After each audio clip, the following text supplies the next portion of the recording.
आज क्रांतीसूर्य महात्मा ज्योतिबा फुले यांना विनम्र अभिवादन करून तसंच आदरणीय माजी सासरे भारतनाना भारती यांचं 5वं पुण्यस्मरण आहे. त्यांच्या पवित्र स्मृतीस आदरांजली अर्पण करून विनम्र अभिवादन करून आमच्या तीर्थक्षेत्र विकास आघाडीचा जो जाहीरनामा आहे तो आज आम्ही तुमच्यासमोर मांडत आहोत. तर त्याच्यातील मी जे मुद्दे आहेत ते तुमच्यासमोर वाचून दाखवत आहे. खड्डेमुक्त आणि धूळमुक्त पंढरपूर करणार, यासाठी पुणे मुंबई मनपाच्या धर्तीवर धूळमुक्तीची यंत्रणा उभा करणार. नगरपालिका शाळेची भौतिक स्थिती सुधारून शैक्षणिक गुणवत्ता वाढ अभियान करून मॉडेल स्कूल तयार करणार. नवी पेठ भाजी मंडई, इंदिरा गांधी भाजी मंडई, शेळके वस्ती भाजी मंडईमध्ये विक्रेत्यांना बसण्यासाठी कट्टे, वीज, पाणी, स्वच्छतागृह अशा सर्व मूलभूत सुविधा उपलब्ध करून देणार. शहरातील पद्मावती उद्यान विकसित करून त्यामध्ये पंढरीच्या सर्व दिवंगत माजी आमदारांचे स्मारक उभा करणार. रखडलेली प्रधानमंत्री आवास योजना लाभार्थ्यांना सवलत देऊन तातडीने पूर्ण करणार. नगरपालिकेच्या सर्व व्यापारी संकुलांची दुरुस्तीसह मजबूतीकरण आणि सुधारणा करणार. आवश्यक त्या ठिकाणी नवीन व्यापारी संकुलाची उभारणी करणार. जुन्या नगरपालिका इमारतीचा हेरिटेज इमारत म्हणून विकास करणार आणि पंढरपूरचा सांस्कृतिक इतिहास सांगणारे संग्रहालय त्या इमारतीमध्ये निर्माण करणार. उपनगर भागातील सर्व खुल्या जागा विकसित करून बालोद्यान, नाना नानी पार्क निर्माण करणार. स्मशानभूमी सुधारणा करणार. उपनगरी भागासाठी स्वतंत्र स्मशानभूमी निर्मिती करणार. सर्वसामान्य कुटुंबातील व्यक्ती मयत झाल्यास अंत्यसंस्काराचा खर्च नगरपालिकेमार्फत करणार.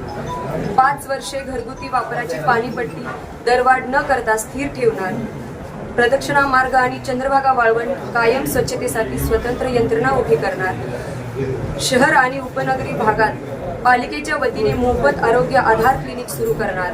शहरातील प्रत्येक वार्डामध्ये महिलांसाठी स्वतंत्र पिंक वॉशरूम, प्रसाधनगृहे निर्माण करणार. ज्येष्ठ नागरिक, दिव्यांग व्यक्ती आणि गरोदर महिलांसाठी मोफत ई-रिक्षाची व्यवस्था करणार. सर्व महापुरुषांच्या स्मारकाचे सुशोभीकरण आणि देखभालीसाठी स्वतंत्र यंत्रणा निर्माण करणार. राजमाता अहिल्यादेवी होळकर यांचा पूर्णाकृती पुतळा उभा करून भव्य स्मारक निर्माण करणार. आद्य क्रांतिकारक राघोजी भांगरे यांचे स्मारक अंबाबाई पटांगण, ज्या ठिकाणी म्हणजे इंग्रज सरकारने अटक केली त्यांना, येथील चौकात उभा करणार. पंढरपूर शहरात नवी पेठ परिसरात महात्मा बसवेश्वर यांचे स्मारक उभा करणार. भारतरत्न डॉक्टर APJ अब्दुल कलाम यांचे अग्निपंख स्मारक उभा करणार.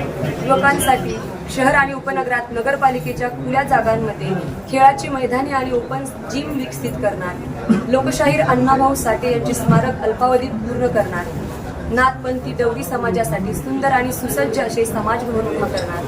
लोकनियुक्त नगराध्यक्ष हा मंदिर समितीचा पदसिद्ध सदस्य असतो. त्या अधिकाराखाली मंदिर समितीमध्ये हंगामी आणि कायम कामगार हे सगळे स्थानिकच असावेत यासाठी प्रयत्न करणार. मंदिर समिती आणि नगरपालिकेच्या माध्यमातून मंदिर समितीच्या जागेत महिलांसाठी हरिपाठ भवन उभा करणार. संपूर्ण शहराची मैला मिश्रित पाण्यापासून सुटका करून शहराला शुद्ध पाणी पुरवठा करणार. स्पर्धा परीक्षा करणाऱ्या मुलांसाठी सुसज्ज अभ्यासिका व नागरिकांसाठी सार्वजनिक वाचनालय सुरू करणार. आणि आमचा जो हा वचननामा आहे तो आम्ही पूर्ण करू शकतो आणि आम्ही तो करून दाखवणार. येणाऱ्या 5 वर्षाच्या काळामध्ये आम्हाला तुम्ही संधी द्या. या संधीचं सोनं करण्यासाठी आम्ही सज्ज आहोत. ताई, तुम्ही आता वचननामा आता प्रसिद्ध केला आहे, त्याप्रमाणे विरोधक वचननामा प्रसिद्ध करण्यात धाडस दाखवतील का? अगोदरची कामच पूर्ण झाली नाहीत, त्यामुळे मला असं वाटत नाही की दाखवतील. ताई, त्यांचं म्हणणं आहे की 90% कामं 2016 जी त्यांनी आश्वासन दिलं होतं ती पूर्ण आहेत. पूर्ण झाले. तुम्ही सगळ्यांनी पत्रकार बांधवांनी सुज्ञ आहात. तुम्ही रोज पंढरपूरमध्ये फिरताय. तुम्हाला काय कामं झालेत ते स्वतः डोळ्यांनी दिसत आहेत. त्यामुळे मला वेगळं सांगायची काही गरज नाही. ठीक आहे.